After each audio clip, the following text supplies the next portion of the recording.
Dia pertamanya terima kasih pada Suara Merdeka lah. Ya, Kerana hari ini kita ada program santai. santai. Dalam mana-mana pemilihan, sama ada pilihan raya ke ataupun dalam pemilihan parti, dianya adalah berbentuk pilihan raya. Di mana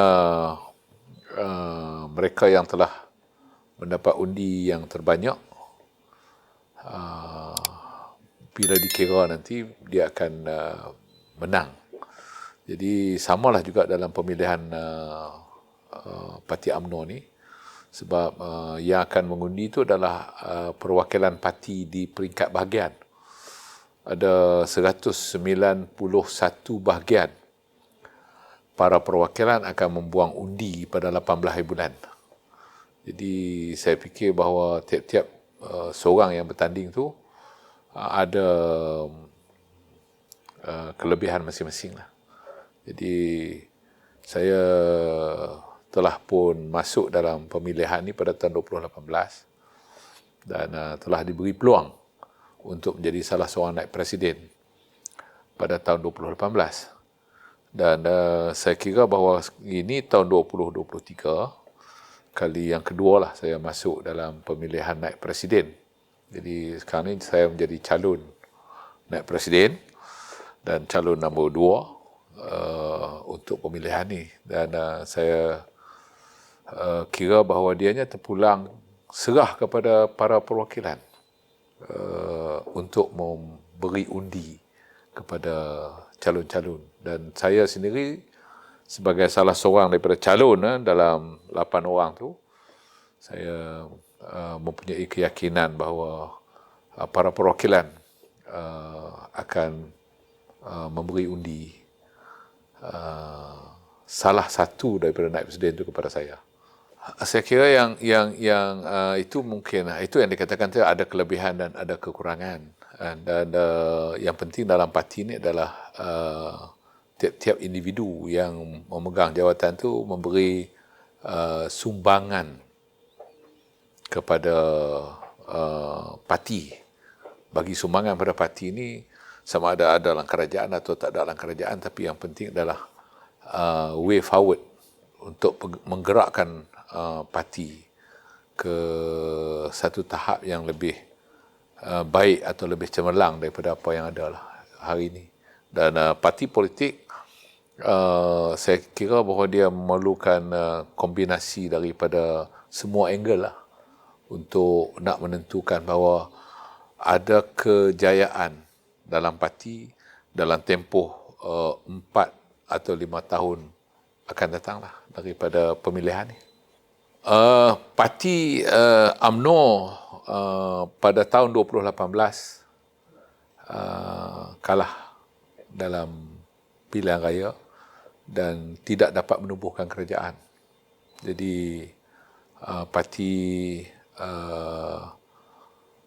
tak cukup kerusi parlimen. Dan kali ini pun, Parti UMNO di bawah payung Barisan Nasional pun kita kalah dalam pilihan raya. Cumanya kali ini walaupun kalah tapi kita bersama-sama untuk menubuhkan kerajaan perpaduan bersama dengan Pakatan Harapan. Jadi maknanya apa yang mungkin ada berbeza sikit 2018 dengan 2022 tu. Jadi walaupun begitu, pada saya kita parti yang kalah lah. Jadi parti yang kalah. Jadi bermula daripada pemilihan dulu. Pemilihan yang akan berakhir pada 18 hari bulan 3. Di situ mesti ada satu naratif yang kena dibawa oleh pemimpin. Diketuai oleh presiden lah. Dan juga timbalan presiden yang sudah ada di situ menang dah tanpa bertanding. Jadi naib presiden yang menang dan juga ahli majlis yang menang ni mesti digabungkan menjadi satu pasukan baru untuk menentukan hala tuju Parti UMNO. Jadi pada saya Yang pertama sekali, solidariti dalam parti tu mesti diberi kekuatan yang kuat, bukan saja di peringkat tertinggi, tapi solidariti itu kena datang ke peringkat negeri, solidariti itu kena datang kepada bahagian. Sebab UMNO ni diletakkan bahagian tu yang garis sempadannya adalah parlimen. Jadi kita kena mengidentify, kita dah sekarang pun kita tahu dah, kalau dari Perlis ke Johor naik sampai ke Sabah, kursi mana yang UMNO akan bertanding.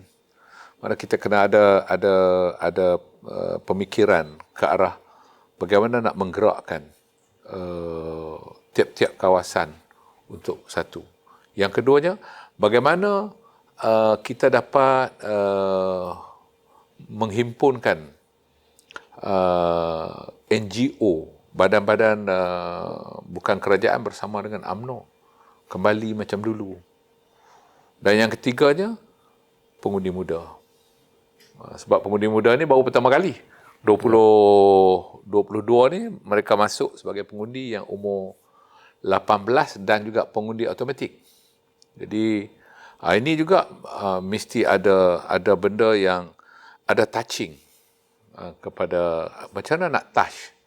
Dan hari ini orang semua bercakap mengenai dengan media sosial, mengenai dengan dunia digital. Macam mana UMNO nak masuk dalam tu? Sebab kalau tak assimilate, tak ada asimilasi di antara aktiviti dengan pemikiran, saya fikir kita akan jadi masalah. So, hala tuju jelas, dunia digital, dunia media sosial, nak gabung sekali dengan tim yang ada dalam parti dan nak daripada kumpulan orang muda. Macam mana kita nak adunkan supaya benda tu menjadi ada selera kepada kumpulan yang nak masuk tu, kumpulan yang nak datang. Dia boleh terima. Dan ini kena clear lah dengan direction dalam parti. Saya punya pandangan lah.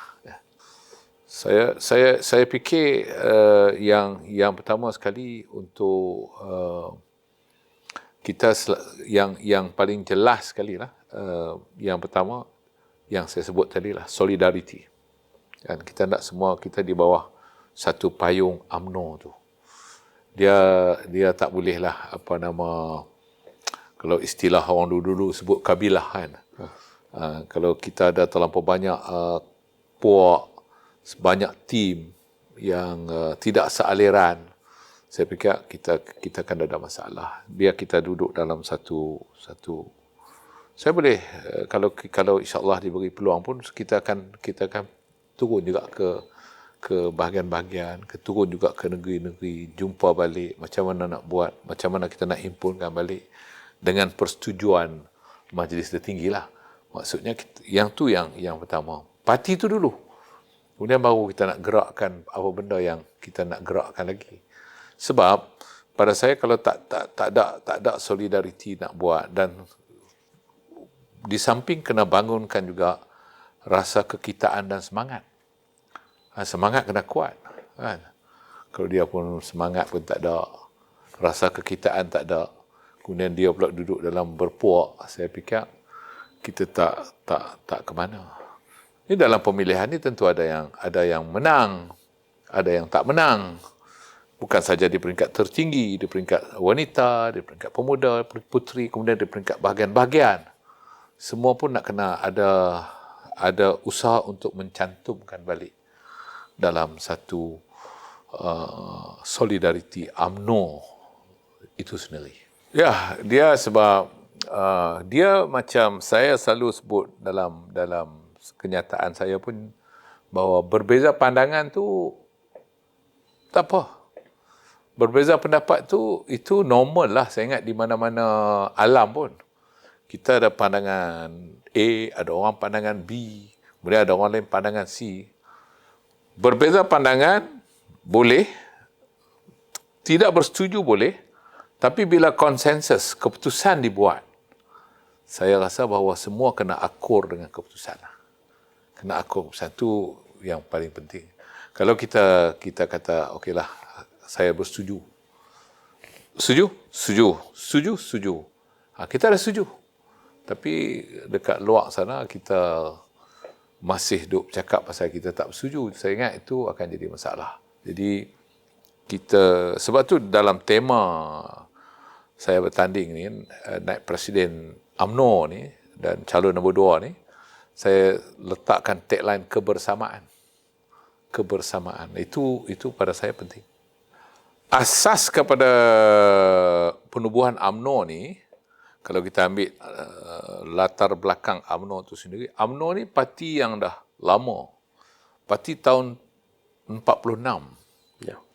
Maknanya kalau you ambil tahun 46, sampailah hari ini, dia telah berusia lebih kurang 77 tahun lah.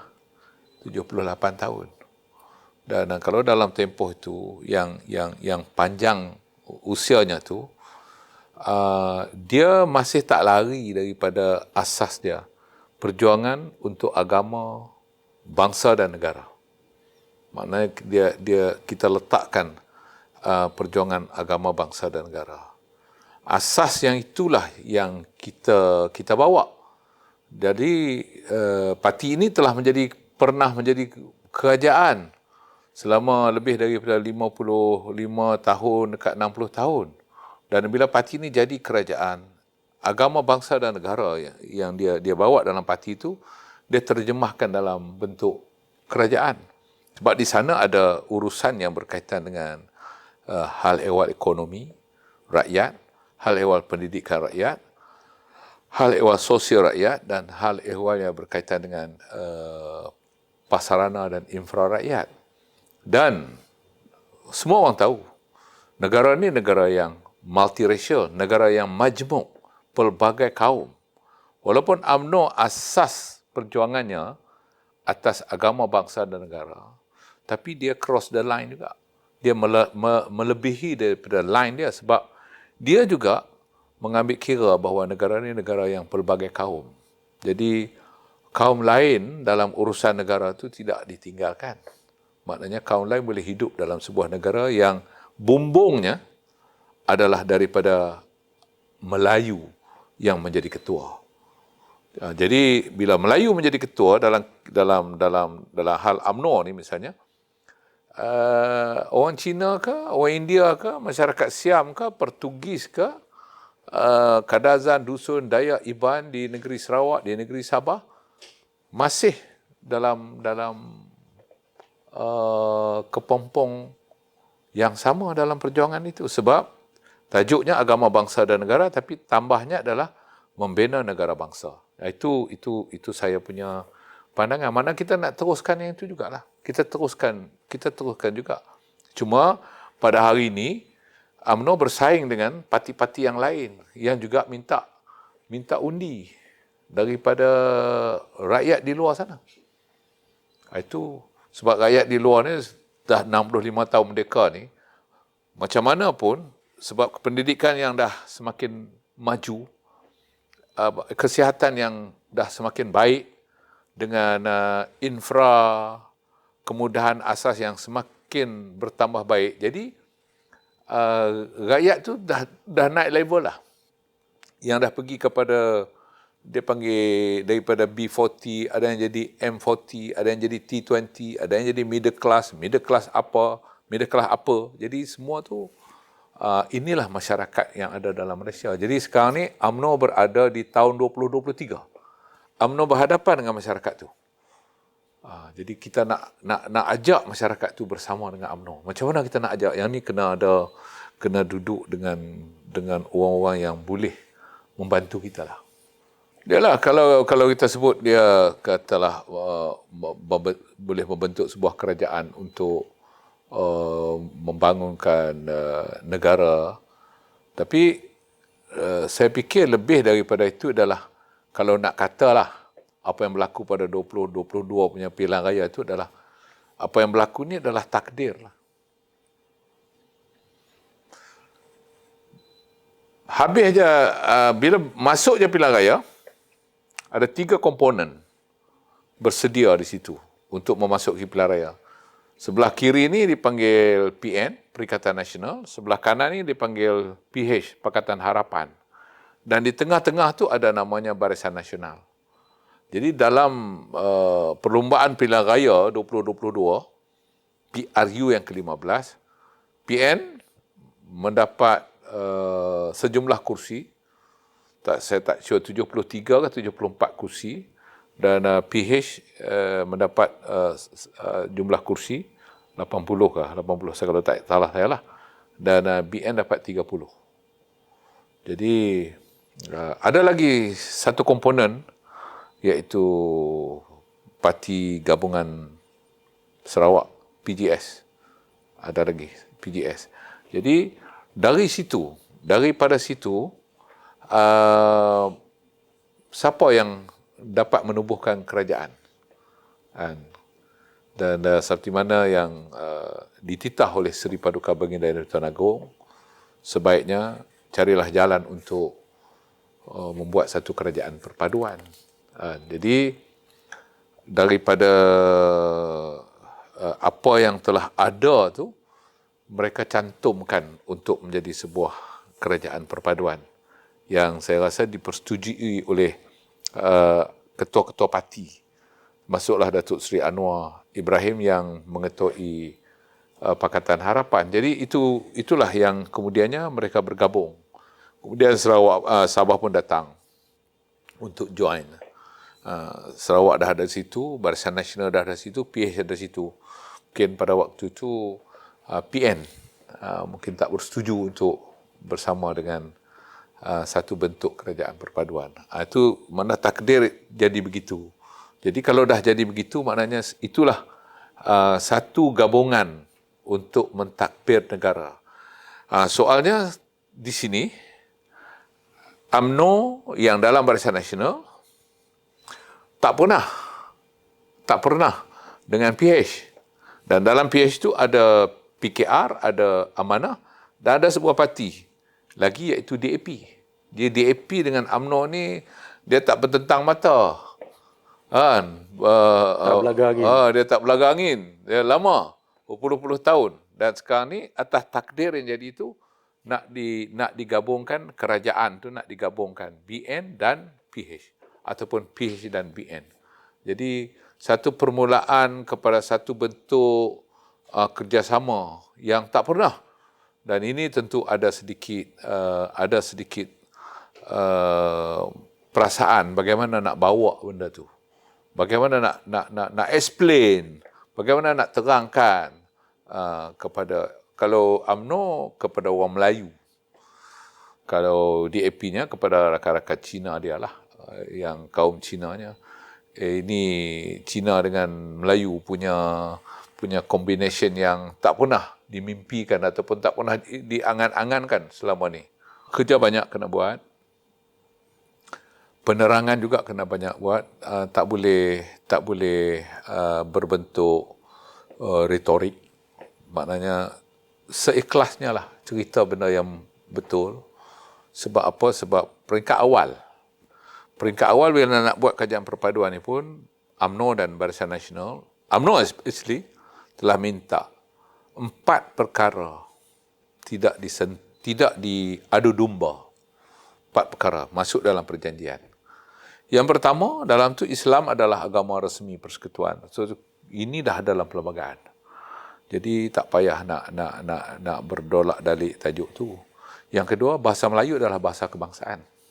Dalam perlembagaan juga yang ketiga adalah Melayu dan Bumiputera ni, stroke Bumiputera, ada hak istimewa dalam perlembagaan. Maknanya kalau ada benda yang dibagi kepada orang Melayu lebih dari segi bajet ke, dari segi jumlah apakah, itu memang ada dalam perlembagaan. Dan yang keempat, jangan sentuhlah urusan yang berkaitan dengan Raja-Raja Melayu. Ada 9 Raja Melayu dekat Malaysia ni. Jadi saya ingat 4 itu dah diletakkan dulu dalam persetujuan penubuhan kerajaan perpaduan. Lepas tu baru cerita kabinetnya berapa, GLC-nya berapa, maknanya letak itu maknanya kerangka awal lah kepada penubuhan kerajaan itu sendiri. Dia yang penting sekali, ni baru 100 hari kan. Yeah. Baru 100 hari. Yang pentingnya adalah rakyat hari ini satu je. Rakyat hari ini dah 65 tahun merdeka tau. Rakyat hari ini yang umur 60 ke atas tu pun paling tidak dia SPM. Kalau tidak dia ada diploma. Dia ada degree. Dan orang yang bersara pun, orang yang dah bersara tu pun, dia bersara sebagai kaki tangan kerajaan, sebagai kaki tangan swasta, ataupun dia bersara dalam bentuk-bentuk yang lain lah. Jadi maknanya umur persaraan itu di kalangan mereka yang telah berada di middle class atau middle class upper, ataupun dia ada kedudukan lah. Jadi sama ada di bandar, di pinggir bandar atau di kampung, pemikirannya sudah berbeza sangat dengan tahun 70-an atau 80-an. Jadi apa-apa yang kerajaan buat ni dia ada judgement, dia ada penilaian. Jadi satu daripada benda yang saya tengoklah, kerajaan kena deliver. Delivery system, sistem penyampaian kepada rakyat tu kena cepat dan tepat. Kalau cakap pasal harga barang, kalau cakap pasal bantuan, kalau cakap pasal kualiti dalam apa benda yang kita nak buat ni, sistem penyampaian, laju, cepat, yang ni yang rakyat nak tengok. Dan tambah-tambah lagi bila anak muda yang terdedah secara langsung dengan dunia digital dan media sosial ni, dia lagi advance. Benda tu kita tak tahu lagi, dia dah tengoklah dalam dia punya dalam dia punya gadget untuk maklumat. So pada saya kerajaan telah cubalah untuk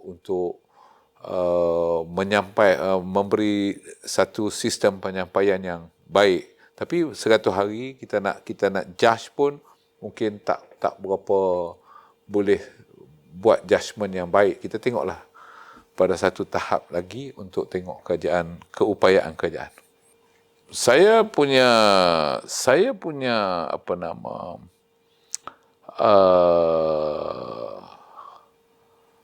dapatan daripada pilihan raya yang lalu ialah apabila datang persepsi, apabila datang arus perdana sesuatu perkara, dia pergi kepada perkara yang short period ataupun jangka pendek yang ada kaitan dengan politik dan masa. Jadi dia tak ambil dah benda yang jangka waktu yang panjang. Contoh ada dua benda. Politik UMNO ni dia ada dua kaitan. Satu dia panggil politik pembangunan. Dari dulu ayah-ayah kita dulu pun cerita pasal nak buat masjid kat mana, nak buat surau kat mana, jalan kat mana, bekalan elektrik air kampung ni, bekalan air kampung ni, sekolah mana tak ada. Kami UMNO menuntut sebuah sekolah kebangsaan, UMNO menuntut sebuah sekolah menengah. Tak cukup dengan tu, UMNO menuntut pula sebuah kolej MARA, UMNO menuntut itu, menuntut ini. Itu politik pembangunan. Satu lagi politik yang ada kaitan dengan UMNO, dekat dengan UMNO, dia panggil politik kebajikan. UMNO ni sinonim dengan kebajikan. Kalau Kedah ni ayak bah. Bahasa Kedah ayak bah lah. Kalau ayak bah tu pemimpin UMNO, wakil rakyat UMNO ni dia ada di mana situ dia bakul makanannya, tempat orang nak pindah apa semua ni kita tolong. Kemudian kalau ada apa-apa hal-hal lain yang berkaitan tu kita cepat untuk bantu. Termasuklah orang sakit, termasuklah anak nak pergi sekolah, baju sekolah, masuklah nak masuk universiti, pelajar cemerlang. Ini cerita kebajikan. Tapi kita buat ni semua untuk rakyat. Dan kadang-kadang mungkin rakyat tengok benda ni mungkin ni kerajaan. Dan mungkin kadang-kadang dia kata yang ni wakil rakyat, yang ni pemimpin UMNO. Ada yang hak kerajaan, ada yang hak pemimpin UMNO yang cari tolong buat. Tapi bila datang kepada sesuatu perkara lain, sama ada persepsi, sama ada dianya berkaitan dengan hala tuju, contohnya baru ni lah, dalam pilihan raya baru ni, dia bagi satu persepsi yang agak negatif kepada UMNO dan Barisan Nasional. Seolah-olah UMNO dan Barisan Nasional ni bukan dah Malay-centric punya alignment. Jadi yang nampak Malay-centric ni orang lain. Jadi sedangkan dari dulu lagi, inilah dia perjuangan untuk agama, bangsa dan negara atas nama UMNO. Dan Malay-centric-nya adalah UMNO. Tapi dia tolak. Bila dia tolak yang tu, termasuklah semua sekali, dia kira ada orang lain, seolah-olah ada baru punya laluan Malay-centric. Jadi dia bagi undi itu kepada PN. Dan dia tak bagi undi itu. Dia bagi undi saya meningkat. Boleh cek dalam data, undi saya meningkat. Tapi tak cukup untuk nak capai kepada apa yang PN dapat. Jadi maknanya, dia beralih. Dia beralih tu, bila dia beralih tu, dia tak ingat dah, dia tak timbul dah cerita kebajikan ke pembangunan semua, tak cerita. Kita duduk situ buat kerja kebajikan ni dah lama dah. Tapi yang tu semua tak timbul. Tak ada lah. Pasal dia pergi kepada benda baru. Undi muda ni tak semestinya 18 tahun lah. Undi muda ni mungkin undi umur dia mungkin bawah pada 30 atau bawah pada 35. Macam tu lah undi muda. Jadi itu terpengaruh juga dengan media sosial. Ada juga kemudian yang hal-hal yang lain. Jadi tapi undi yang saya sebut ni kita sebab yang nak bawa undi 18 pada waktu itu kerajaan yang dipimpin oleh Tun Dr. Mahathir. Kerajaan tu yang bawa undi 18. Kita waktu tu jadi pembangkang. Ialah ditanya sekali lah kepada pembangkang. Jadi kita pun kata pada waktu tu menyatakan bahawa kita tidak ada halangan. Sebenarnya untuk undi 18 ni di merata negara pun undi 18 ni telah dipraktis. Cuma macam mana sekarang ni parti politik UMNO ni nak bersama ataupun mendekati dengan kumpulan ini. Itu satu tajuk lagi. Saya kira ramai lagi, ada lagi yang mengundi kita tu, kira sebenarnya itu mungkin orang-orang yang pertama ahli parti, yang kedua dia mengenang budi. Ada lagi di kalangan mereka yang sebenarnya masih mengundi kita. Ada lagi. Cumanya sebagai pemimpin, kita akur lah. Kita akur bahawa itu kehendak pengundi. Saya ada beberapa beribu lagi yang undi saya tu ada di situ. Memang orang tu undi saya, kita terima kasih. Dan macam tu juga pada pengundi-pengundi UMNO yang lain yang mengundi UMNO, kita terima kasih. Cuma yang sekarang jumlah undi yang ada tu tak cukup. Sebab undi tu lari ke tempat lain. Ini yang kita tak boleh. Kalau kita nak buat analisa kajian tu boleh. Dan kita dapat dapatan dia. Tapi bergerak daripada situ, kita kena pergi ke depan lah. Bagaimana nak fokus, bagaimana nak strategize untuk nak pergi ambil kumpulan ini. Apa kaedah yang ada? Kalau orang lain boleh buat, pasal apa kita tak boleh buat? Apa benda yang kita nak buat untuk dia? Dia bukan lagi program, dia bukan lagi aktiviti. Tapi dia nak naratif kita nak ke mana? Apa benda yang you nak buat? Kalau setakat nak buat kebajikan ni, saya ingat tiap-tiap daripada pemimpin UMNO yang jadi wakil rakyat ni, pakat buat kebajikan lah. Tapi kadang-kadang bila kebajikan saja, mungkin tak cukup sekali dengan naratif. Naratif, you nak pergi mana? Apa benda di hadapan? Sebab dia akan tanya, saya di mana? Saya umur 30 lebih. Bolehkah saya ada rumah? Bolehkah saya bela family saya? Bolehkah saya menjaga keluarga saya dengan umur ni, dengan apa yang saya nak dapat? Mungkin itu pun satu daripada benda yang kita nak tengok ke depan nanti. Bagi PRN 6 buah negeri yang akan berlangsung pada bulan Jun atau bulan Julai 2023 ni, saya kira bahawa kita masuk sebagai underdog. Walaupun mungkin MB Kedah, Datuk Seri Sanusi dah macam bagi warning lah. hampa mai Kedah ni aku nanti bantai habis lah. Tapi pada saya ada lagi ruang dan peluang untuk kita sama-sama masuk dalam pilihan raya. Dan saya punya keyakinan bahawa dia apapun keadaannya, kalau kita tengok kepada sejarah, semuanya bersifat sementara. Dia bersifat sementara. Dia tak jadi permanent, dia tak jadi kekal. Dan apabila sesuatu tu dia boleh berubah. Dan apabila suasana boleh berubah, dia pengundi juga akan berubah. Jadi kita boleh tengok kepada movement benda yang berlaku dalam 3-4 bulan akan datang daripada sekarang.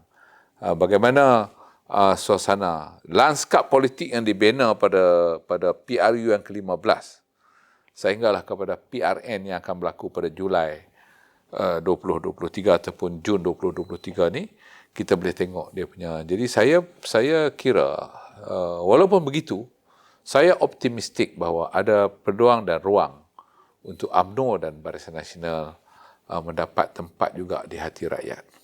Saya pertama terima kasih kepada semualah para perwakilan UMNO yang ada di seluruh negara, yang insya-Allah kita akan bersidang pada 18 bulan di bahagian masing-masing. Dan saya berada dalam Majlis Tertinggi UMNO sejak tahun 2005 sehinggalah 2018. Jadi maknanya saya telah berada dalam Majlis Tinggi lebih kurang dalam 13-14 tahun. Dan masuk 2018 ni saya jadi naib presiden. Dan saya tawarkan diri sekali lagi untuk jadi naib presiden kerana saya mempunyai keyakinan bahawa saya boleh untuk turut serta menyumbang kepada benda perkara yang saya sebut tadilah, membina semula kekuatan parti, solidariti parti, dan memberi pandangan, buah fikiran dan sama menyumbang dengan kepimpinan yang lain untuk membentuk sebuah parti yang insya-Allah diizinkan Tuhan boleh kembali parti ini seperti mana kita buat sebelum daripada 2018. Dan saya punya keyakinan bahawa saya optimistik bahawa parti ini sebenarnya boleh lagi, mampu lagi untuk bangkit menjadi sebuah parti yang dominan, parti yang menguasai kerajaan. Dan mungkin kita boleh bentuk bersama pada waktu ini, tapi kita wariskan kepada orang lain dengan platform yang baik. Jadi sebab tu saya sebagai salah seorang yang telah ada di sini memohon supaya dapat memberi undi itu kepada saya, calon nombor 2 dalam pemilihan UMNO di peringkat tertinggi. Okey, terima kasih. Terima kasih.